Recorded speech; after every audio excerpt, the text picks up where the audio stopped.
Los otros dioses. H.P. Lovecraft. En la cima del pico más alto del mundo habitan los dioses de la tierra, y no soportan que ningún hombre se jacte de haberlos visto. En otro tiempo poblaron los picos inferiores, pero los hombres de las llanuras se empeñaron siempre en escalar las laderas de roca y de nieve, empujando a los dioses hacia montañas cada vez más elevadas, hasta hoy en que solo les queda la última. Al abandonar sus cumbres anteriores, se llevaron sus propios signos, salvo una vez que, según se dice, dejaron una imagen esculpida en la cara del monte llamado Enegranek.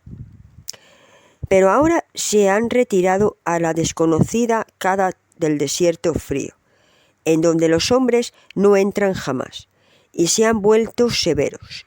Y si en otro tiempo soportaron que los hombres los desplazaran, ahora les han prohibido que se acerquen. Pero si lo hacen, les impiden marcharse. Conviene que los hombres no sepan dónde está Kadat. De lo contrario, tratarían de escalarla en su imprudencia. A veces, en la quietud de la noche, cuando los dioses de la tierra sienten añoranza, visitan los picos donde moraron una vez, y lloran en silencio al tratar de jugar en silencio en las recordadas laderas.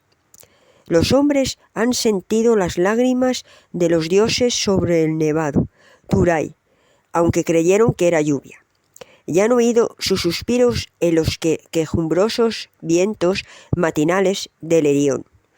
Los dioses suelen viajar en las naves de nubes, y los sabios campesinos tienen leyendas que les disuaden de acercarse a ciertos picos elevados por la noche cuando el cielo se nubla, porque los dioses no son tan indulgentes como antaño. En Ultar, más allá del río Sky, vivía una vez un anciano que deseaba contemplar a los dioses de la tierra. Este hombre conocía profundamente los 7 libros crípticos de la tierra y estaba familiarizado con los manuscritos penacóticos de la distante y helada Lomar. Se llamaba Barzai el Sabio, y los lugareños cuentan cómo escaló una montaña la noche del extraño eclipse. Barzai sabía tantas cosas sobre los dioses que podía contar sus idas y venidas, y adivinaba tantos secretos que se tenía a sí mismo por un semidios. Fue él quien aconsejó prudentemente a los diputados de Ultar cuando aprobaron la famosa ley que prohibía matar gatos, y quien dijo al joven sacerdote Atal a dónde se habían ido los gatos negros en la medianoche de la víspera de San Juan. Barzai estaba profundamente versado en la ciencia de los dioses de la tierra, y le habían entrado deseos de ver sus rostros. Creía que su hondo y secreto conocimiento de los dioses lo protegería de la ira de estos, y decidió escalar la cima del elevado y rocoso Hateg Kela una noche en que sabía que los dioses estarían allí. El Hateg Kela está en el desierto pedregoso que se extiende más allá de Hatkej, del cual recibe el nombre y se alza como una estatua de roca, en un templo silencioso. Las brumas juegan lúgubremente alrededor de su cima, porque las brumas son los recuerdos de los dioses, y los dioses amaban el Hateg Kela cuando habitaban en él. En otro tiempo, frecuentemente visitan los dioses de la tierra el Hateg Kela en sus naves de nube, y derraman pálidos vapores sobre las laderas cuando danzan añorantes en la cima bajo una luna clara. Los aldeanos de Hateg dicen que no conviene escalar el Hateg Kela en ningún momento, y que es fatal hacerlo de noche, cuando los pálidos vapores ocultan la cima y la luna. Sin embargo, no les escuchó Barzai cuando llegó de la vecina Ultar con el joven sacerdote Atal. su discípulo. Atal solo era hijo de posadero y a veces tenía miedo, pero el padre de Barzai había sido un noble que vivió en un antiguo castillo, por lo que no había supersticiones vulgares en sus venas y se reía de los atemorizados aldeanos. Barzai y Atal salieron de Hateg hacia el pedregoso desierto, a pesar de los ruegos de los campesinos, y charlaron sobre los dioses de la tierra junto a su fogata. Por las noches, viajaron durante muchos días hasta que divisaron a lo lejos al altísimo Hateg, con su halo de lúgubre bruma. El 13º día llegaron al pie de la solitaria montaña, y Atal confesó sus temores.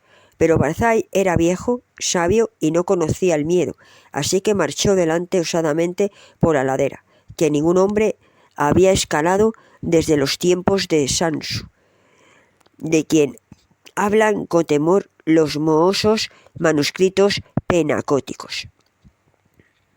El camino era rocoso y peligroso, a causa de los precipicios y acantilados y aludes. Después se volvió frío y nevado, y Barzai y Atal resbalaban a menudo, y se caían mientras se abrían camino con bastones y hachas. Finalmente el aire se enrareció, el cielo cambió de color y los escaladores encontraron que era difícil respirar, pero siguieron subiendo más y más, maravillados ante lo extraño del paisaje y emocionados pensando en lo que sucedería en la cima, cuando saliera la luna y se extendieran los pálidos vapores. Durante 3 días estuvieron subiendo más y más hacia el techo del mundo. Luego acamparon en espera de que se nublara la luna.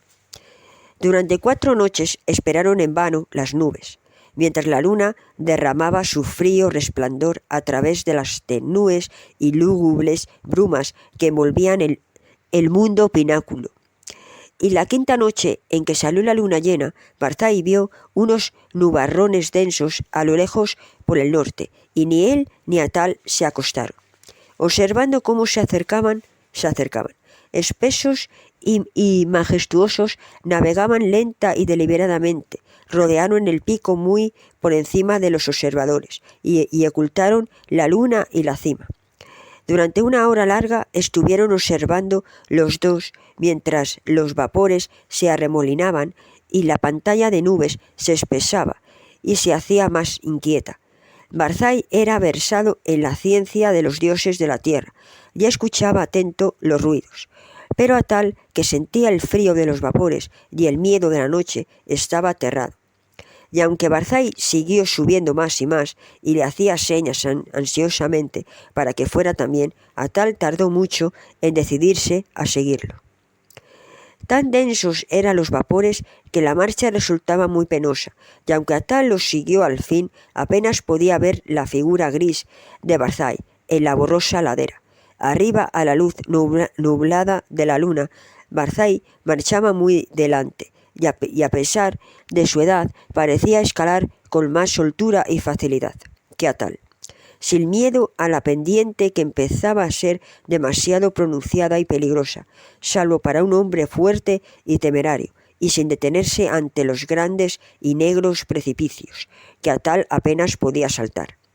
Y de este modo escalaron intensamente rocas y precipicios, resbalando y tropezando, sobrecogidos a veces ante el impresionante silencio de los fríos y desolados penáculos y mudas pendientes de granito. Súbitamente, Barzai desapareció de la vista de Atal y salvó una tremenda cornisa que parecía sobresalir y cortar el camino a todo escalador que no estuviese inspirado por los dioses de la tierra. Atal estaba muy abajo, pensando qué haría cuando llegara a dicho punto, cuando observó curiosamente que la luna había aumentado, como si el despejado pico y lugar de reunión de los dioses estuviese muy cerca. Y mientras gateaba hacia la cornisa saliente y hacia el cielo iluminado, sintió los más grandes terrores de su vida. Y entonces, a través de las brumas de arriba, oyó la voz de Barzai, que gritaba locamente de gozo. He oído a los dioses de la tierra cantar dichosos en el Hatekkelá. Barzai, el profeta, conoce las voces de los dioses de la tierra. Las brumas son tenues y la luna brillante. Hoy veré a los dioses danzar frenéticos en el Hatekkelá, que tanto amaron en su juventud. La sabiduría hace a Barzai más grande aún que los dioses de la tierra, y los encantos y barreras de todos ellos no pueden nada contra su voluntad. Barzai contemplará a los dioses de la tierra, aunque ellos detesten ser contemplados por los hombres. Atal no podía oír las voces que Barzai oía, pero ahora estaban cerca de la cornisa y buscaba un paso. Y entonces oyó crecer la voz de Barzai de forma más sonora y estridente. La niebla es muy tenue y la luna arroja sombras sobre las laderas. Las voces de los dioses de la tierra son violentas y airadas. Temen la llegada de Barzai el sabio, porque es más grande que ellos. La luz de la luna fluctúa y los dioses de la tierra danzan frente a ella. Veré danzar sus formas, saltando y aullando a la luz de la luna. La luz se debilita. Los dioses tienen miedo.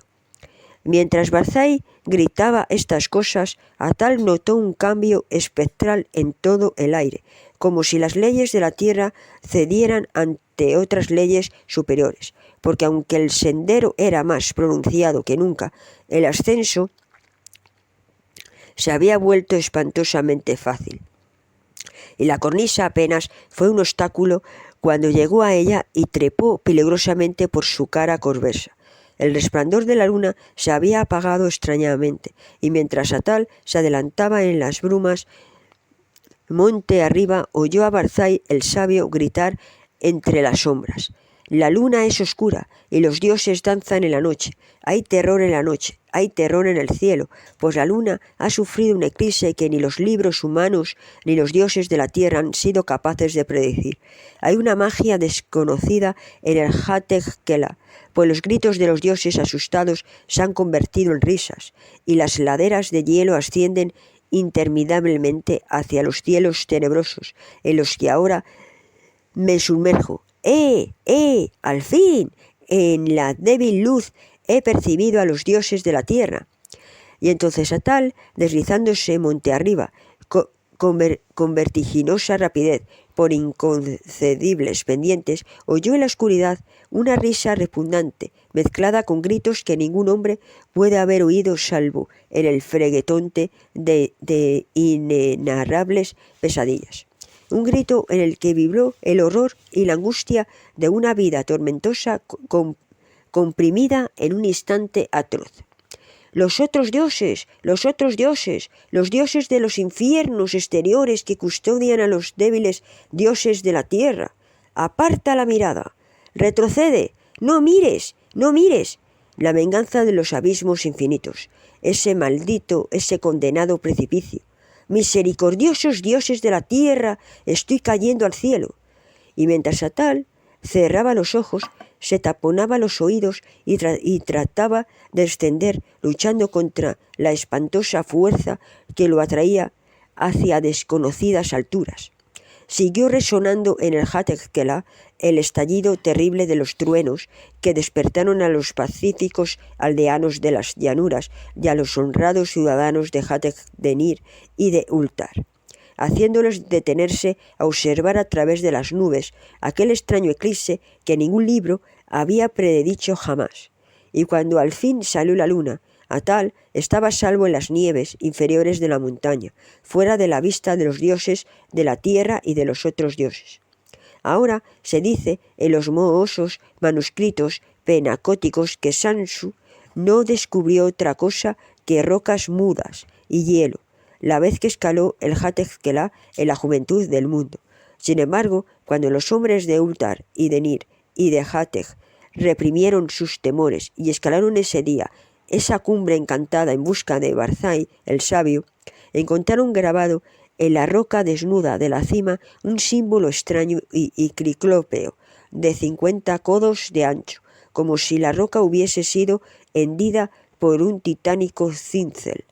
y el símbolo era semejante al que los sabios descubrieron en esas partes espantosas de los manuscritos penacóticos tan antiguas que no se pueden leer.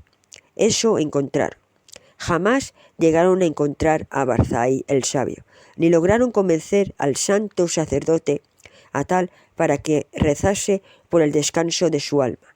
Y todavía hoy las gentes de Uttar y de Nir y de Hateg tienen miedo de los eclipses y rezan por la noche cuando los pálidos vapores ocultan la cumbre de la montaña y la luna. Y por encima de las brumas de Hateg-Kelá, los dioses de la tierra danzan a veces con nostalgia porque saben que no corren peligro y les encanta venir a la desconocida Kadak en sus naves de nube, a jugar como antaño, como hacían cuando la tierra era nueva y los hombres no escalaban las regiones inaccesibles.